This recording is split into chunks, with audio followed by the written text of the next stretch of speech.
Andrew Berry just finished up his bye-week press conference, and he had a lot of interesting things to say, guys. Most importantly, interesting is a little strong, Mike. No, I think it was pretty interesting, especially the communication and how if by interesting you mean boring, then it was very interesting. Right. Interesting the fact that he did not back up his head coach. Well, okay, what was your biggest takeaway? Was that it? I think that was the fact that he went a different route on the biggest position on the field, the quarterback, and the decision to play Deshaun, not play whose decision it was. Right. On Monday, Kevin Stefanski said one thing. Barry took a hard right turn today. Yeah, what do you think, Bull? Was that your assessment? I mean, yes.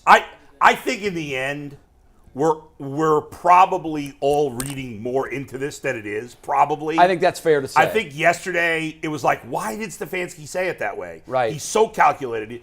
And even though we all thought there's something to it, probably the more you think about it, he probably just screwed up, which he rarely does, and he just put it out there the wrong way. Did you think that Barry was in cleanup mode today? Because I did. Yes. Okay. 100%. Yeah, I did too. But the more I thought about it, like today, I was like, I think Stefanski just screwed up. And we're used to him being so buttoned up in these press conferences that, obviously Barry said today, well, we all saw that he couldn't make the throws, so we were all on the same page. Right. I think, to me, we reported on Friday. No, it was after we left the air on Friday because I learned I was upstairs in the Channel 3 newsroom when it happened. Mary Kay tweeted out Friday after we left the air, just talked to Deshaun Watson. He thinks he'll be able to go. Yes. That was the biggest mistake of the whole situation. That's exactly what I was going to say next. And I think the lesson here and the takeaway is you always want to, if it's a teaching moment, if you're Andrew Berry and you're Kevin Stefanski, you're going to the player and you're saying, you can't tell a reporter that. You can't tell the beat reporter for this team that you think you're going to play. Yeah. Because you, through that comment, set expectations here.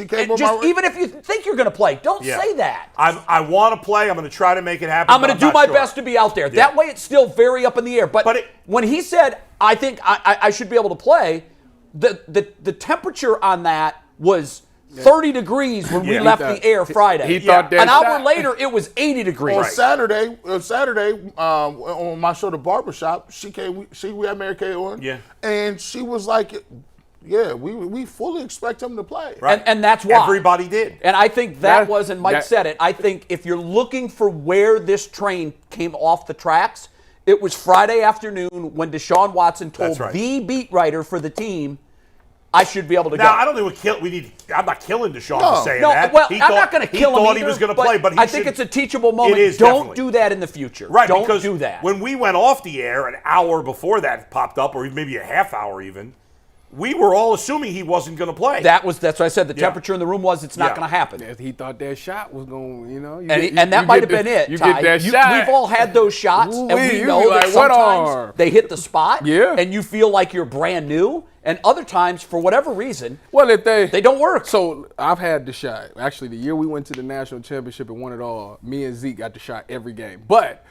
I know, it was from bad. The beginning of the season. No. It was like I injured my shoulder in the week of the Michigan State week. I love that. That's that. And Urban Meyer play. Mid-October. We was doing the tackling drill, and I went to tackle this dude, and I landed on my shoulder, and I had a messed up AC joint. So, and then Zeke ended up doing it in the game like that week. So, anyways, I know what the shot feels like. When you get this shot, if it don't hurt like really bad, then it's not gonna be a fight. It has to hurt because they gotta hit the exact spot where it's at. And so it was time. It was some games that I got the shot and I was like, man, that ain't even that bad. But I felt my shoulder in the game. But when I was sitting there like, getting the shot, I'm like, okay, I didn't feel anything for the whole game. So maybe for this Deshaun Watson the nerve. Case, they've got to get it exactly on the right nerve. Yeah. But I know that sometimes it works like gold, and other times you're questioning, did they even give me a shot? So I'm thinking maybe in his career, maybe he's had this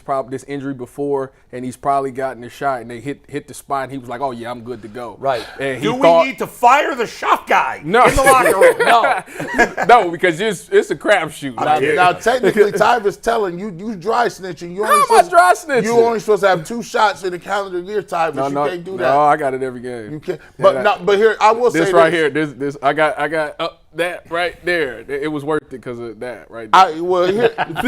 When you get them shot, that's why players be getting hooked on stuff. Like I talked to Bernie about it, and like I remember getting the shot for my knee and being like, "Oh, this ain't nothing." I remember I took Vicodins, like. My whole junior year. I wasn't a pill. The only pills I took was like ibuprofen and stuff like that. So I took Vicodins my whole junior year. You and Spencer Strasburg. Plus the shot. But here's the problem. I mean, you dealing with, you can't run. You got to have fast twitch muscles to do that. Sure. I felt I was out there in a dream. But like some people get it and it don't be working. But I will say with Deshaun Watson, you know, he probably, for all intents and purposes, thought he was going to get that adrenaline rushing, like Jay said, and go out there and we're going to fight this out. But then, like you just said, you know, I have, with my neck, I got nerve problems. So it don't present itself in the neck. It presents itself in the trap, in the shoulder, the bicep.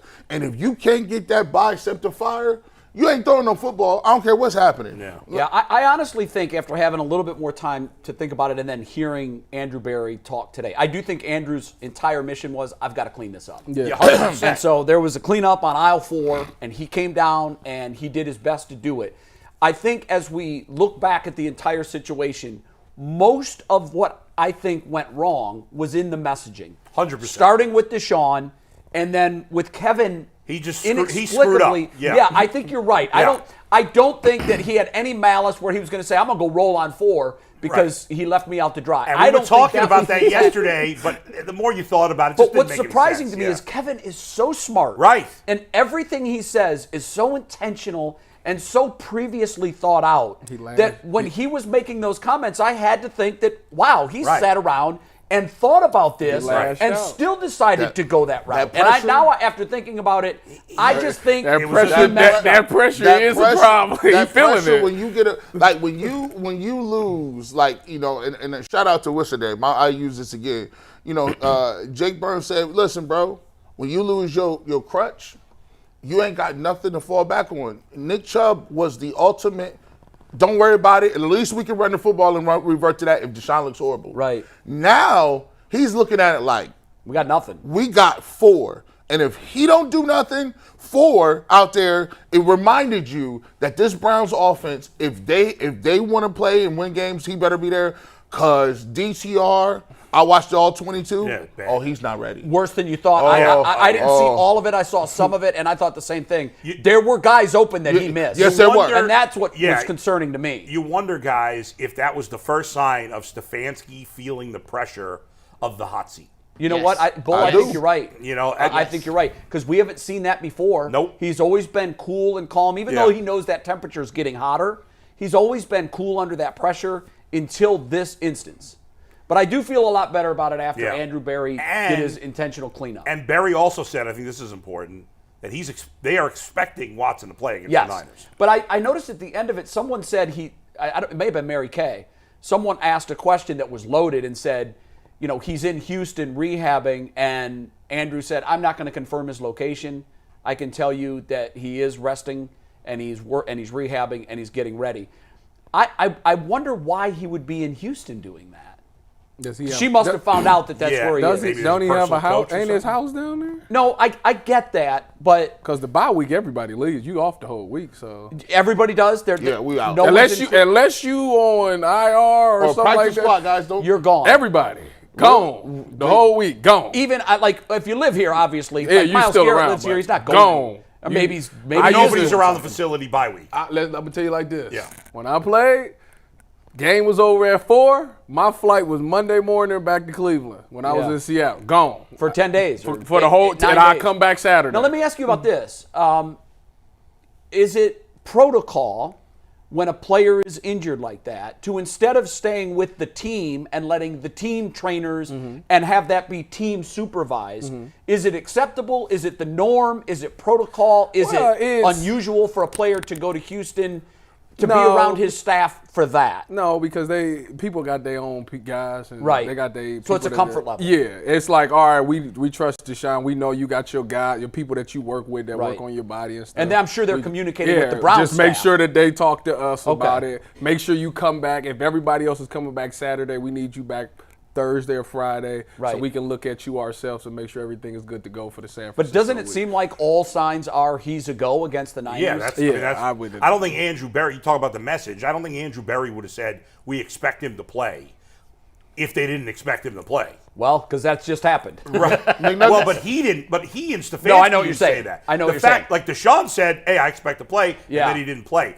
So after that, I can't imagine Berry would have said that unless, obviously if he has a setback or something happens, it could always change. I think I still would have been lukewarm on that answer, and here's why. If now he can't go, it makes him again look like, wait a minute, this is 2 weeks in a row that right. the team said and they that's thought you were why going to play. my thought is it's very unlikely that he's not going to play. I would agree with that. So 2 things. One, just to clarify, Mary Kay didn't ask the Houston question. It was Tony Grossi. Oh. Just throwing it out there. Okay, I don't know how I confused Tony the two. also asked another question that I thought got a very interesting answer from Barry, and I want to bring that up, and G, you can start, and I'm curious what you think.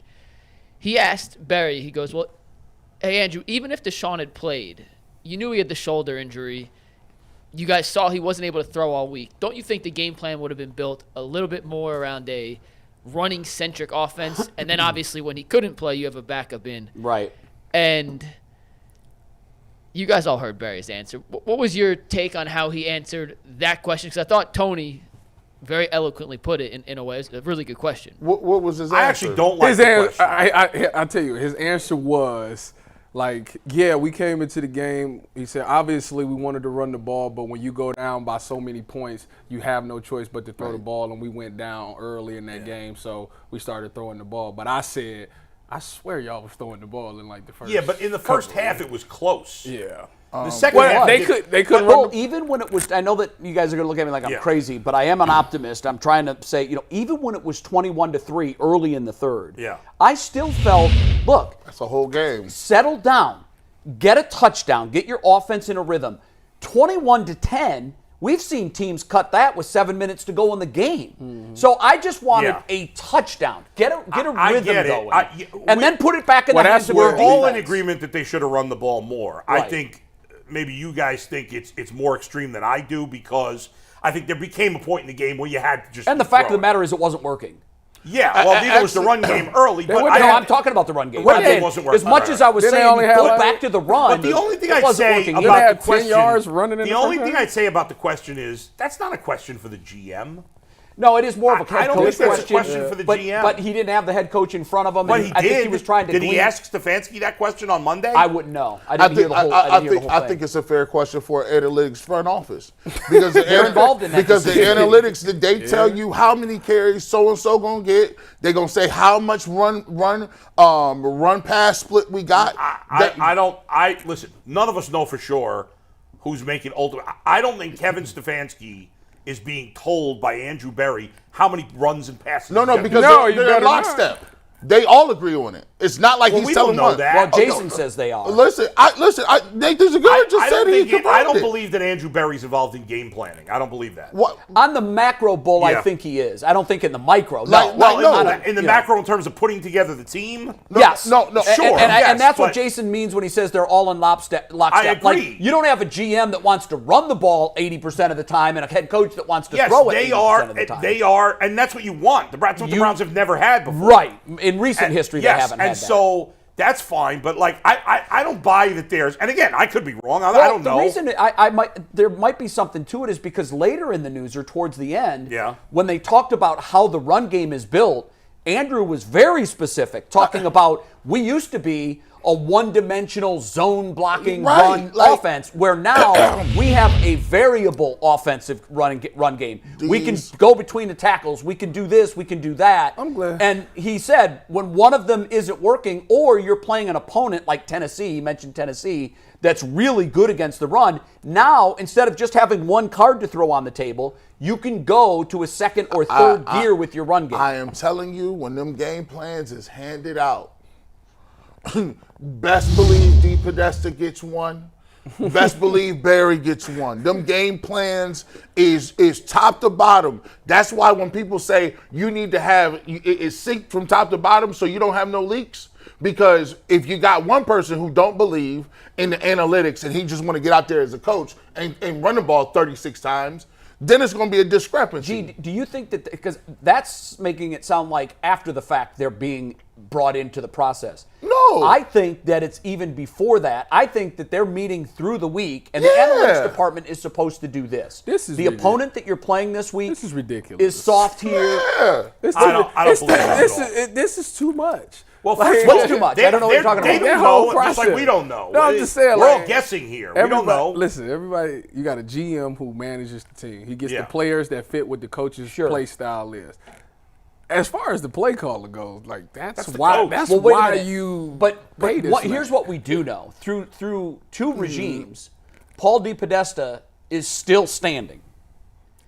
Now that you can look at it however you want, but to me, Every team has an analytics department. I know they do, but he won the power struggle. All the other guys that were in and Jason's talked about this once. But he had no power before this regime. Right, but he won the power struggle. He's still here. I'm here. Right. I'm hearing and all so that. I'm just I would love to know they're never going. They're not that transparent with it, and other teams do it.